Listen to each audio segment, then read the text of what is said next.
So what I was concerned with was the concept of Noah and the ark, because all of the stories talk about a fall from Eden, or a fall from a higher estate, that humanity was once in a different state of existence and that he fell. And this was undoubtedly basically a description of a cataclysm, a global cataclysm. Go get me a neck. Okay, but you, at that point, were you aware of ETs, for example? Absolutely not. Okay. Hmm. But is this the year? I was a good Christian girl. Okay. What do you think you're saying? Okay, that's fair. But what, because how did you get your, I mean, this is, you're also talking about this is when you started meditating, right? You're having all these experiences.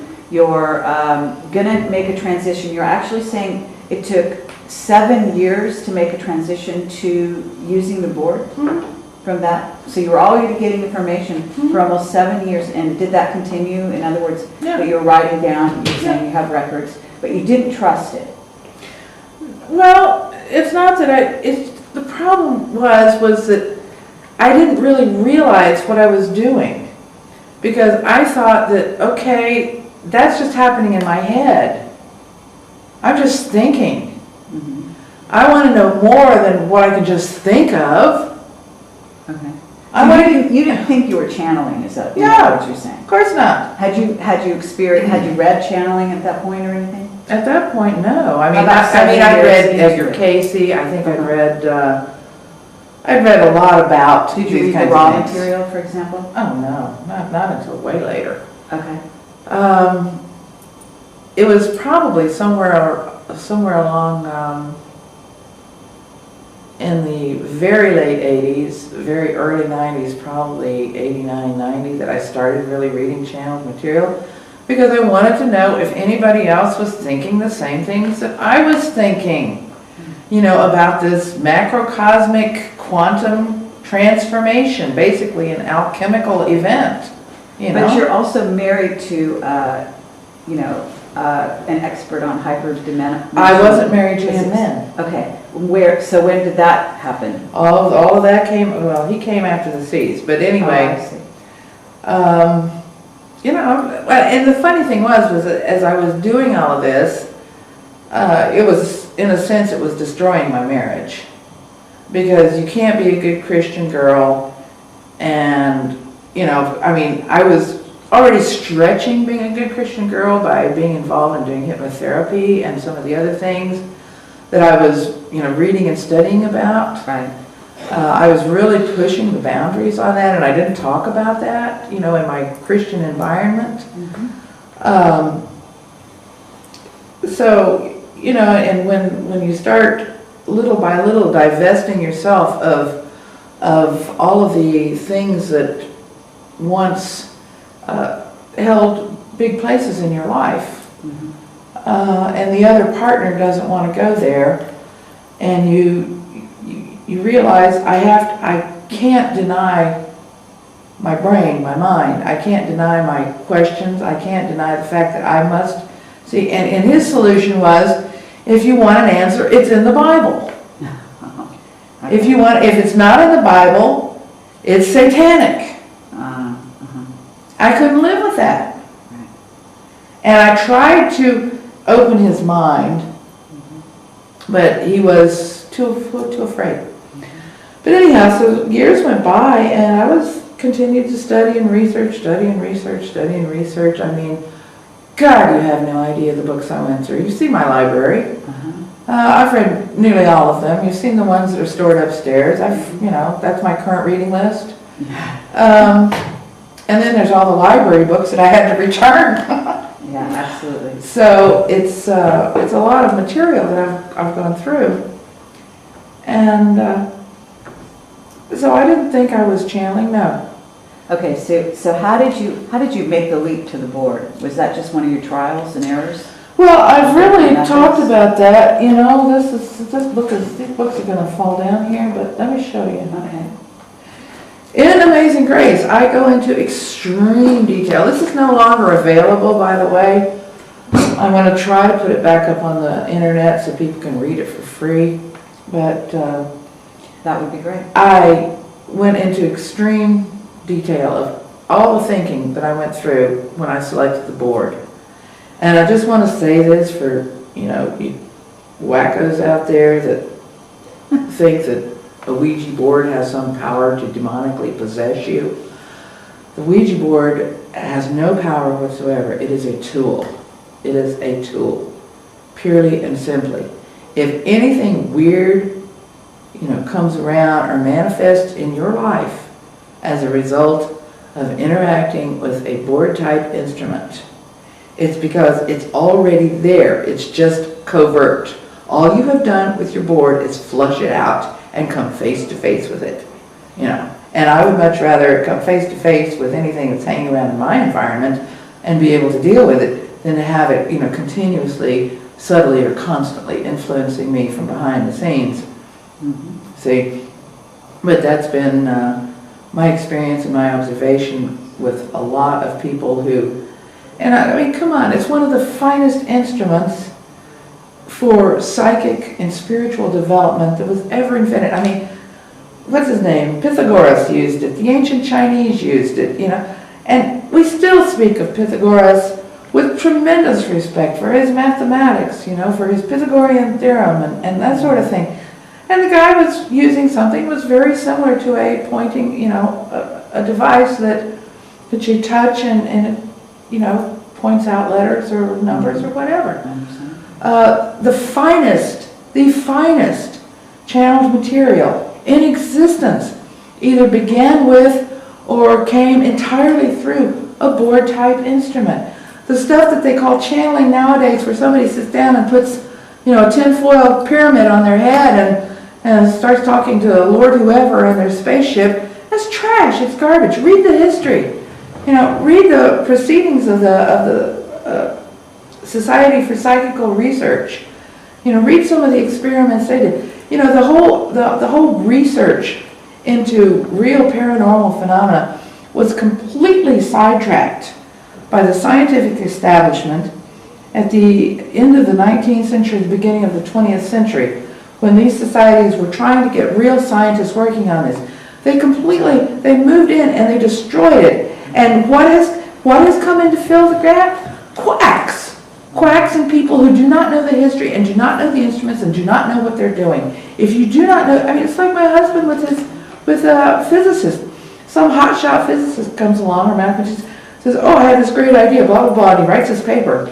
And then he publishes it, and he comes to find out that he was, that somebody thought of it 100 years ago, and there are 10 papers written on the same topic.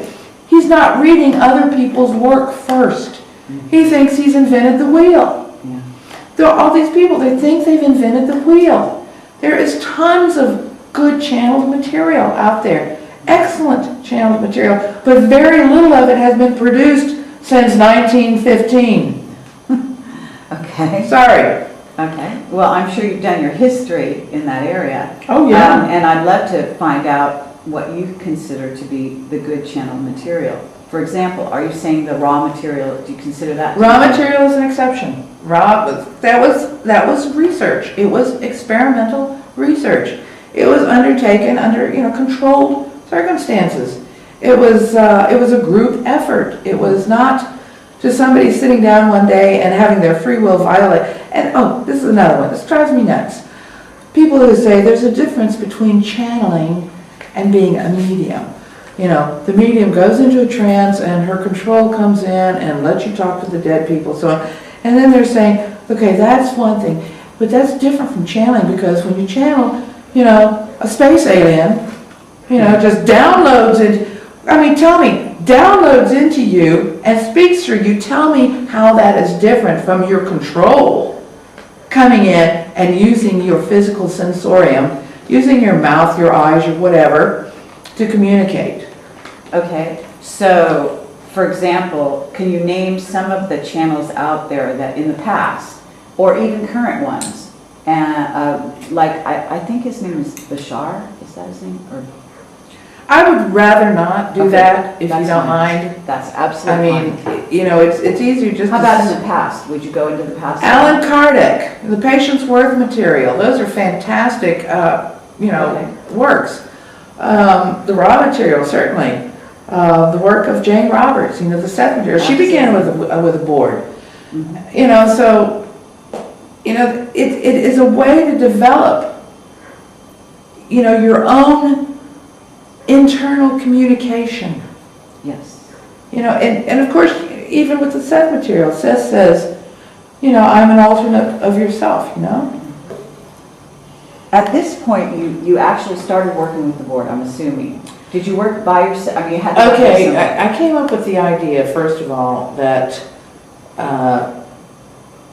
to think that, I mean, when you read the history of the paranormal, so to speak, you realize that some of these people who really did some fantastic work, I mean amazing work, that enormous stresses were put on their bodies. There's the whole, you know, gang of, you know, the Skeptic Society that will, you know, that try to tear apart some of these wonderful cases, and, you know, I think it's Deborah Bloom wrote a wonderful book called The Ghost Hunters. There's also another one out called, about Daniel Dunglass Home, called The First Psychic, highly recommended books. If you really want to know some, I mean, truly extraordinary paranormal phenomena going on, read Conan Doyle's history of the paranormal, where he gives, I mean, extraordinary analysis of the Fox sisters and the introduction of the, you know, the so-called, you know, channeling contact phenomenon. So it's clear that it put extraordinary stresses on these people, on their lives, psychologically, in some cases on their physical bodies. I mean, some of the great mediums of the past were known to lose, you know, up to 15 pounds in a single sitting. I mean, that's a lot of weight to lose. And then there were these wonderful mediums that would produce ectoplasm. And Skeptic Society, just back off. I mean, I say I don't believe things, but let me tell you, the testimony, the photographs, the witnesses, I am 99% convinced all of these things happened, and they happened as they were described by these really extraordinary witnesses. So just leave me alone. Don't even talk to me. So there was fantastic work being done, fantastic material. And I wanted to study this before I did anything. I mean, I had read all of the stuff that was published as channeled material up to the point in the early 90s. And I thought, you know, this is like word salad. You know, I mean, I call it salad shooter channeling. You know, one of those salad, you know. And I mean, it had no depth, it had no meaning. It was all platitudinous. It was like, you know, intonations of, you know, love and light and, you know, good. And I mean, we can clearly see that what these channels are saying, what these entities, whatever they are, has no practical application in our real lives. I mean, sure, some people say, oh, well, you just have to love and you just have to concentrate, you have to do this. I mean, come on, just give me a break. So I was reading the history. I wanted to know what other people, and I saw that there were people who had done fantastic things.